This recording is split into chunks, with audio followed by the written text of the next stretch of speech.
नमस्कार श्रोता बंधु श्रीमद् भगवत गीता पारायण रे आपण माने श्रवण करुथिले प्रथम अध्याय अर्जुन विषाद जगर श्लोक संख्या 9। आसंतु श्रवण करिबा एवं ज्ञान अर्जन करी निजकु संतुष्टि प्रदान करिबा। अन्ये च बहवः सुरा मदर्थे त्यक्त जीविताः नाना शस्त्र प्रहरण सर्वे युद्ध विशारदाः।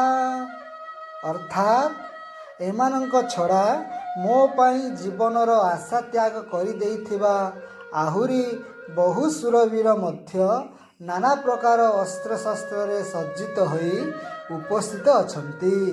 सेमाने समस्ते युद्ध रे निपुण।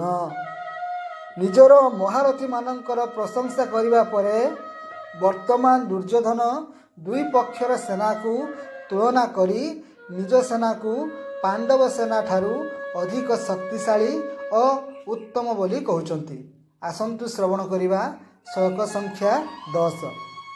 अपर्याप्तं तदस्माकं बलं भीष्माभिरक्षितं पर्याप्तं त्वद्मेतेषां बलम भीष्माभिरक्षितम्। अर्थात भीष्मंक द्वारा रक्षित आंभ मानकर सेना अपरिमित अर्थात सबु दृष्टि अजय एवं भीमंक द्वारा रक्षित एमानकर एही सेना परिमित अर्थात एहाकू जय करिबा अति सहज। या पर आसंतु श्रवण करिबा श्लोक संख्या 11। एही परि भावरे भीष्मंक द्वारा संरक्षित निजर सेना को अजय बोली कही वर्तमान दुर्योधन सबु प्रकार भीष्म को रक्षा करने निमंते द्रोणाचार्य आदि समस्त महारथी को अनुरोध करुछंती। कौन कहउछंती?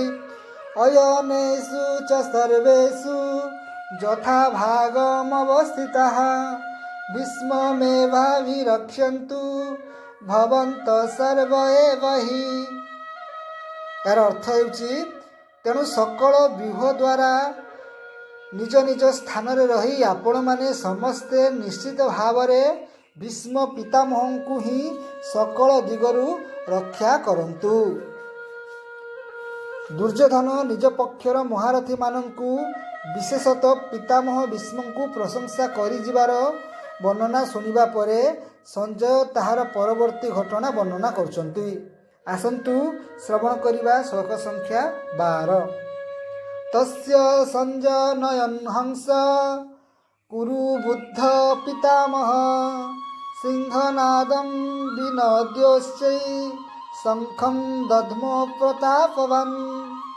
यार अर्थ हेउची कुरुबुद्ध महाप्रतापी पितामह भीष्म दुर्योधनंकर हृदय रे हर्ष उत्पन्न कराई उच्च स्वर सिंहनाद परी गर्जन करी शंख बजाइले। पितामह भीष्म कुरुकुल रे ब्राह्मणिकी छाड़ी अन्य समस्त ठारू वयस्क थिले। कौरव और पांडवों सहित तांकर एकापरी संबंध थिला एवं पितामह रूप से उभयंकर पूज्य थिले। तेणु संजय ताहांकु कौरव मानंक मध्यरे वृद्ध और पितामह बोली कहिसंती।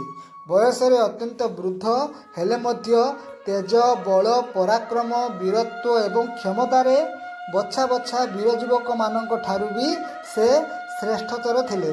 तेणु तांकु प्रतापवान कुआ जाइछि।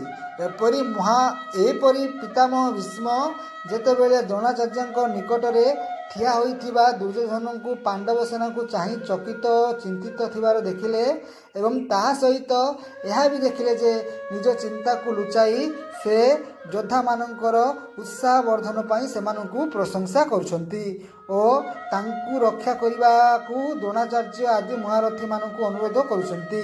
सेतेबेले निजर प्रभाव देखाई सेमानकु प्रसन्न करिबा निमंते तथा प्रधान सेनापति रूप में समस्त मध्यरे युद्ध आरंभर घोषणा करिथिबा निमंते सिंहनाद बा शंख बजाइथिले।